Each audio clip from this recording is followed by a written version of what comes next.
ابھی تک تُونے کیا کیا؟ بیٹی بولی میں کچھ نہیں کر سکتی کیونکہ میرے خیال میں اسے اس شہر میں اپنے بھائیوں کی موت نے غمگین کر رکھا ہے۔ آپ بادشاہ سے کچھ اور مہلت لے کر مجھے اور اسے کسی اور شہر میں بھیج دیں۔ چنانچہ ایسا ہی ہوا اور انہیں ایک دوسری بستی میں بھیج دیا گیا۔ وہ شامی جوان وہاں بھی رات نماز میں اور دن روزے میں گزارتا، حتیٰ کہ جب مقررہ مدت ختم ہونے میں چند دن رہ گئے تو ایک رات وہ لڑکی بولی میں تمہیں ایک عظیم رب کی عبادت کرتے ہوئے دیکھتی ہوں، لہٰذا اب میں اپنے باپ دادا کا دین چھوڑ کر تمہارے دین میں داخل ہوتی ہوں۔ نوجوان نے کہا یہاں سے بھاگیں گے کیسے؟ وہ بولی میں کوئی تدبیر کرتی ہوں۔ چنانچہ اس نے ایک سواری منگوائی اور دونوں اس پر سوار ہو کر چل پڑے۔ رات کو سفر کرتے اور دن کو چھپ جاتے۔ سفر یوں ہی جاری رہا کہ ایک رات انہوں نے گھوڑوں کے ٹاپوں کی آواز سنی۔ جب گھوڑ سوار قریب ہوئے تو دیکھا کہ وہ اس نوجوان کے بھائی تھے اور ان کے ساتھ فرشتے بھی تھے۔ اس نے بھائیوں کو سلام کیا اور ان سے ان کا حال پوچھا تو انہوں نے کہا بس وہی ایک غوطے کی تکلیف تھی جو تم نے دیکھی تھی۔ اس کے فوراً بعد ہم جنت الفردوس میں جا پہنچے۔ ہمیں اللہ تعالیٰ نے اس لیے بھیجا ہے تاکہ اس لڑکی کے ساتھ تمہارے نکاح کے گواہ بنے۔ چنانچہ انہوں نے دونوں کی شادی کروائی اور واپس چلے گئے۔ وہ نوجوان اپنی بیوی کو ملک شام لے آیا تو اور وہ دونوں وہیں رہنے لگے۔ حضرت سید حامد بن یحییٰ فرماتے ہیں کہ مکہ مکرمہ میں ہمارے ساتھ ایک راسانی شخص رہتا تھا جس کے پاس امانتیں رکھوائی جاتی تھیں اور وہ واپس بھی کر دیتا تھا۔ ایک شخص نے اس کے پاس 10,000 دینار رکھوائے اور وہ کہیں چلا گیا۔ اسی دوران اس خراسانی کا وقت وفات آ گیا، مگر اس نے اپنی اولاد میں سے کسی کو اس کا اہل نہ سمجھا کہ امانت ان کے سپرد کر دی جائے۔ چنانچہ اس نے امانت اپنے گھر میں ایک جگہ دفن کر دی اور فوت ہو گیا۔ اس نے آ کر اس خراسانی کی اولاد سے امانت طلب کی تو انہوں نے لا علمی کا اظہار کیا۔ پھر اس نے اس معاملے میں کثیر علماء مکہ سے رجوع کیا۔ علماء کرام نے فرمایا کہ ہم اس کو خراسانی کو جنتی خیال کرتے ہیں اور ہمیں یہ بات پہنچی ہے کہ جنتیوں کی روحیں زمزم کے کنویں میں ہوتی ہیں، لہٰذا جب آدھی یا تہائی شب گزر جائے تو زمزم کے کنویں کے پاس کھڑے ہو کر اس خراسانی کو آواز دینا، ہمیں امید ہے وہ جواب دے گا۔ اگر وہ جواب دے تو اس سے اپنے مال کے متعلق پوچھنا۔ چنانچہ وہ شخص گیا اور جیسا علماء کرام نے فرمایا تھا اس نے 3 رات تک ایسا ہی کیا، مگر اسے کوئی جواب نہ ملا۔ تو وہ واپس علماء کے پاس آیا اور کہا میں نے 3 شب آپ کے کہنے کے مطابق عمل کیا مگر مجھے کوئی جواب نہ ملا۔ علماء کرام نے انا للہ و انا الیہ راجعون پڑھا اور فرمایا ہمارا خیال ہے وہ دوست کی ہے، لہذا تم یمن چلے جاؤ، وہاں پر برہوت نامی ایک وادی ہے اور اس میں برہوت نامی ایک کنواں بھی ہے جس میں دوزکیوں کی روحیں جمع ہوتی ہیں۔ رات کے اس وقت تم اس کے کنارے کھڑے ہو کر اسے ندا دینا۔ چنانچہ وہ شخص وہاں پہنچا اور کہا اے فلاں بن فلاں، میں فلاں ہوں۔ اس کی پہلی پکار پر ہی اس نے جواب مل گیا۔ اس نے پوچھا کہ وہ امانت کہاں ہے جو میں نے تیرے پاس رکھوائی تھی؟ اس نے کہا فلاں جگہ فلاں زینے کے نیچے دفن ہے۔ اس نے پوچھا کہ کس گناہ کے سبب تجھے دوزخ کے مقام پر لایا گیا؟ اس نے جواب دیا میری بہن کے سبب۔ میری ایک غریب بہن تھی جو مجھ سے دور سرزمین عجم میں کہیں رہتی تھی۔ میں اس کی پرواہ کے بغیر مکہ مکرمہ میں اللہ عز و جل کی عبادت کرنے لگا۔ نہ مجھے بہن کی فکر ہوئی نہ میں نے کسی سے اس کے بارے میں پوچھا۔ جب میں مر گیا تو اللہ تعالیٰ نے اس بات پر میری پکڑ فرمائی اور ارشاد فرمایا تو اس کو کیسے بھول گیا کہ اس کے پاس کپڑے نہیں تھے؟ تو کپڑے پہنے زندگی بسر کرتا رہا، وہ بھوکی رہتی اور تو سیر ہو کر کھاتا رہا، وہ پیاسی رہتی اور تو پی کھا کر خوب سیر ہوتا۔ مجھے اپنی عزت و جلال کی قسم میں رشتہ داری کاٹنے والے پر رحم نہیں کروں گا۔ اسے لے جاؤ اور برہوت کے کنویں میں ڈال دو۔ پس حضرت ملک الموت علیہ السلام نے مجھے اس کنویں میں ڈال دیا اور اب مجھے عذاب دیا جا رہا ہے۔ اے میرے بھائی، تم میرے بہن کے پاس جا کر اس سے میرے لیے معافی کی درخواست کرو اور اس عذاب سے میرے چھٹکارے کی کوئی صورت نکالو۔ ہو سکتا ہے اللہ تعالیٰ مجھ پر رحم کرے، کیونکہ اس کے ہاں رشتہ داری کاٹنے کے علاوہ میرا کوئی گناہ نہیں ہے۔ اس شخص کا بیان ہے میں اس کی بتائی ہوئی جگہ گیا اور کھودا تو وہاں سے ایک تھیلی نکلی جس میں میری امانت موجود تھی اور اسی حالت میں ہی تھی جیسے ہی میں نے اپنے ہاتھوں سے باندھ کر دی تھی۔ میں اپنی امانت لے کر عجم کی طرف چل پڑا۔ وہاں پہنچ کر لوگوں سے اس کی بہن کے متعلق معلومات حاصل کی۔ بالآخر میری اس سے ملاقات ہوگی اور میں نے اسے اول تاخیر سارا ماجرا کہہ سنایا۔ وہ رونے لگی۔ میں نے اس سے اس کے بھائی کے چھٹکارے کی بات کی تو وہ اللہ عز و جل کی بارگاہ میں محتاجی کی شکایت کرنے لگی۔ میں نے کچھ مال اسے دیا اور واپس آ گیا۔ بس ہر مسلمان کو چاہیے کہ رشتہ داروں سے اچھا سلوک کرے۔ اس بہن نے اپنی بھائی کو بھی معاف کر دیا۔ تب جا کر اس شخص کو اللہ کی گرفت سے چھٹکارا ملا۔ اس کی نمازیں، عبادات، روزہ، زکوٰۃ، امانت دار سب دھری کی دھری رہ گئیں۔ جب تک حقوق العباد پورا نہ ہو اللہ تعالیٰ معاف نہیں فرماتا۔ حضرت سیدنا ابو ہریرہ رضی اللہ تعالیٰ عنہ فرماتے ہیں، جب مومن کی روح جسم سے نکلتی ہے تو فرشتے کہتے ہیں، اے پاکیزہ جسم سے برآمد ہونے والی پاکیزہ روح، اور جب وہ روح اپنے گھر سے قبر کی طرف چلتی ہے تو اس بات کو پسند کرتی ہے کہ اسے جلدی لے جایا جائے۔ جب اسے قبر میں رکھ دیتے ہیں تو اس کے سر کی طرف عذاب بڑھتا ہے تو اس کے سجدے بن جاتے ہیں، اس کے پیٹ کی طرف عذاب بڑھتا ہے تو روزے ڈھال بن جاتے ہیں، جب اس کے ہاتھ کو عذاب پکڑنا چاہتا ہے تو اس کا صدقہ حائل ہو جاتا ہے، اس کے پاؤں کی طرف عذاب بڑھنے لگتا ہے تو اس مومن کا نماز میں قیام کرنا اور مسجد کی طرف چلنا بندے کے درمیان حائل ہو جاتا ہے۔ اس کے بعد مومن کبھی خوف زدہ نہیں ہوتا۔ ہاں، جسے اللہ رب العزت چاہے تو وہ ضرور خوف زدہ ہوگا۔ پھر جب وہ اپنا ٹھکانہ اور اپنے لیے ناتیار آنا دیکھتا ہے تو عرض کرتا ہے، یا الہی مجھے میرے ٹھکانے تک پہنچا دے۔ اسے کہا جاتا ہے کہ تیرے کچھ بھائی اور بہنیں ہیں جو ابھی تجھ تک نہیں پہنچے، لہٰذا اطمینان سے سو جا۔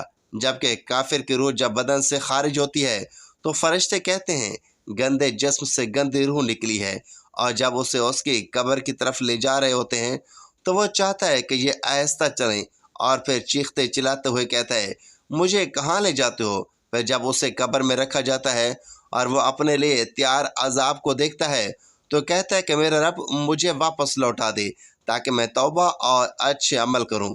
اسے کہا جاتا ہے کہ تو نے جتنی عمر گزارنی تھی تو نے گزار لی۔ چنانچہ اس پر اس کی قبر تنگ کر دی جاتی ہے، یہاں تک کہ اس کی پسلیاں ٹوٹ پھوٹ جاتی ہیں اور اس کی حالت انتہائی کمزور ہو جاتی ہے۔ وہ خوف زدہ ہوتا ہے اور زمین کے سانپ بچھو اس پر حملہ آور ہو جاتے ہیں۔ حضرت سیدنا ابو ہریرہ رضی اللہ تعالیٰ عنہ سے روایت ہے کہ جب مومن کی موت کا وقت آتا ہے اور وہ اپنے آنے والے معاملات کو دیکھتا ہے تو شدت سے خواہش کرتا ہے کہ اس کی روح جلدی نکلے، اور اللہ تبارک و تعالیٰ بھی اس کی ملاقات کو پسند فرماتا ہے۔ اس کی روح کو آسمان کی بلندی پر لے جایا جاتا ہے اور اس کے پاس دیگر ارواح مومنین آتی ہیں اور اپنے رشتہ داروں کے حالات پوچھتی ہیں۔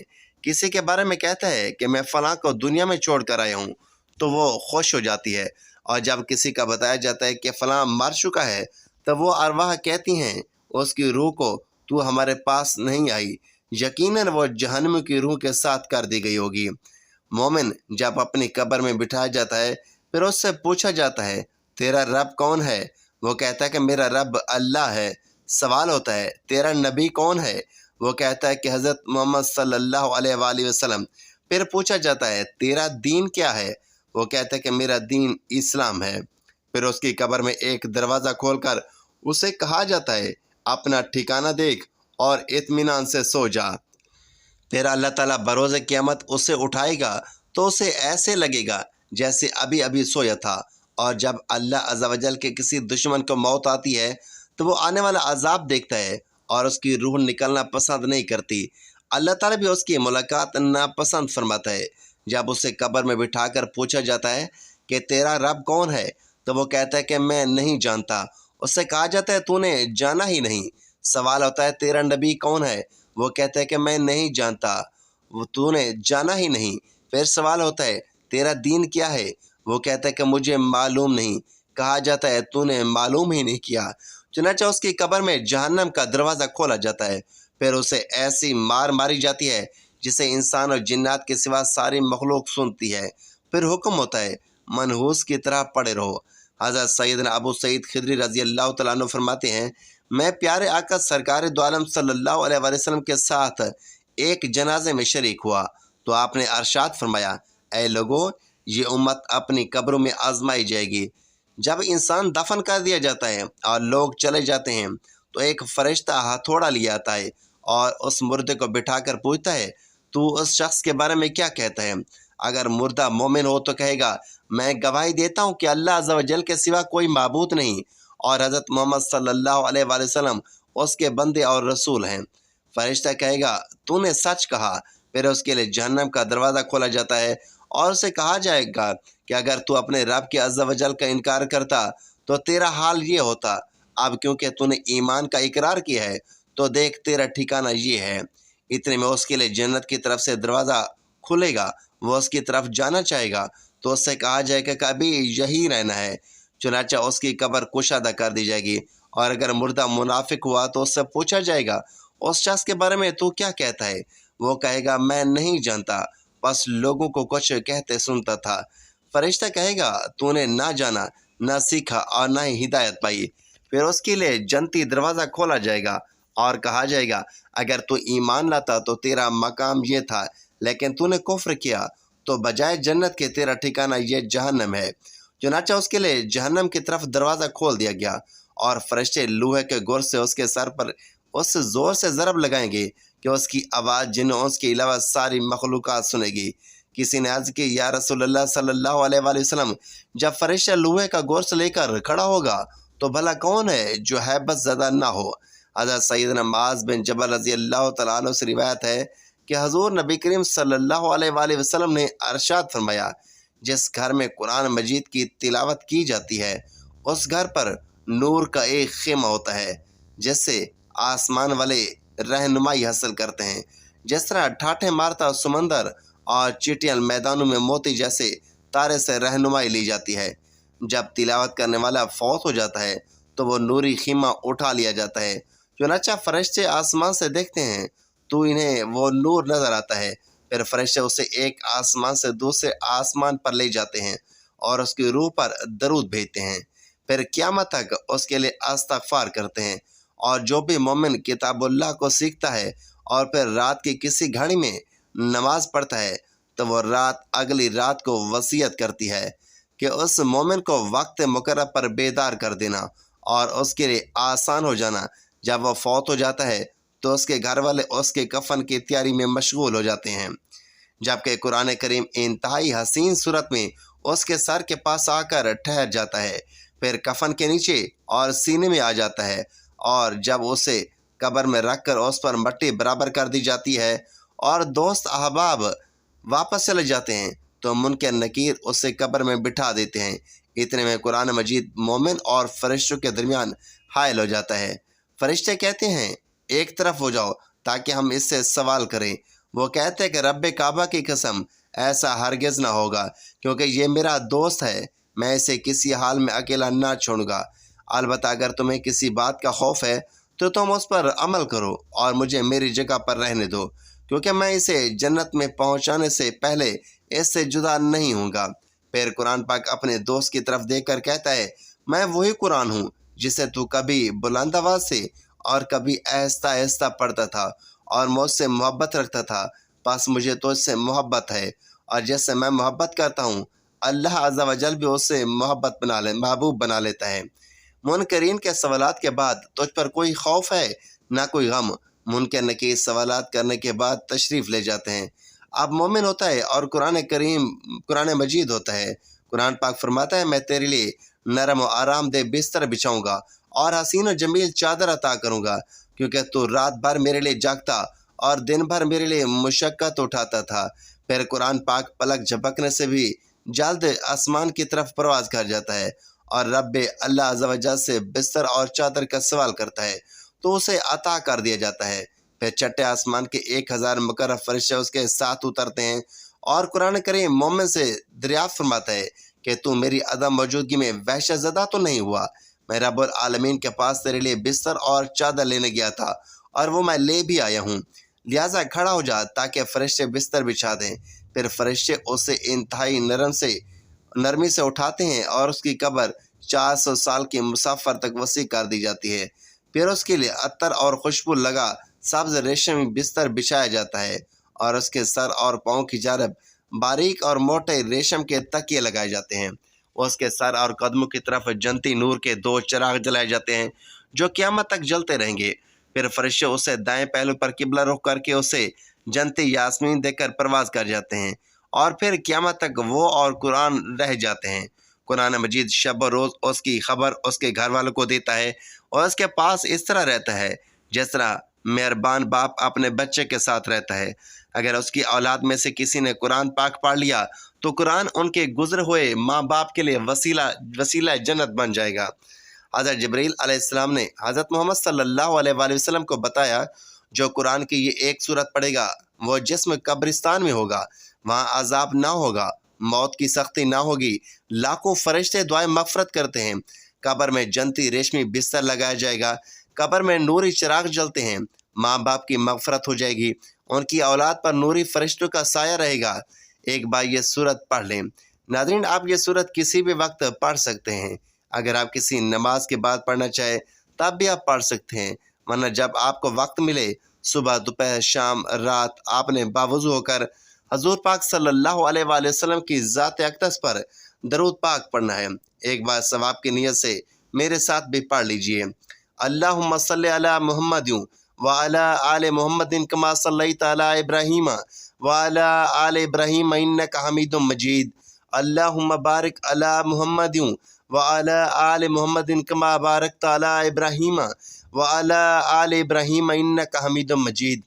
درود پاک پڑھنے کے بعد آپ نے ایک مرتبہ سورۃ ملک کی تلاوت کرنی ہے۔ سورۃ ملک کی تلاوت کرنے کے بعد آپ نے ایک مرتبہ سورۃ واقعہ پڑھنی ہے اور اس کے بعد آپ نے ایک تسبیح استغفر اللہ العظیم کی پڑھنی ہے۔ آخر میں پھر آپ نے درود پاک پڑھنا ہے۔ اے ایمان والو، یہ مقدس کتاب پڑھا کرو تاکہ دنیا اور روز محشر کی سختیوں سے نجات پا سکو۔ اللہ پاک سے دعا ہے کہ اللہ پاک ہم سب مسلمانوں کو قرآن پاک پڑھنے، سمجھنے اور ان پر عمل کرنے کی توفیق عطا فرمائے۔ میرا سنانا اور آپ کا سننا اپنی بارگاہ الہی میں قبول و منظور فرمائے اور ہمیں مرتے وقت کلمہ پڑھنا نصیب فرمائے، آمین یا رب العالمین۔ ناظرین، اگر آپ کو ہماری آج کی ویڈیو اچھی لگے تو ویڈیو کو لائک کریں، دوستوں میں شیئر کریں، چینل کو سبسکرائب کریں اور کمنٹ باکس میں اللہ تعالیٰ کے مبارک ناموں میں سے ایک نام ضرور ٹائپ کریں۔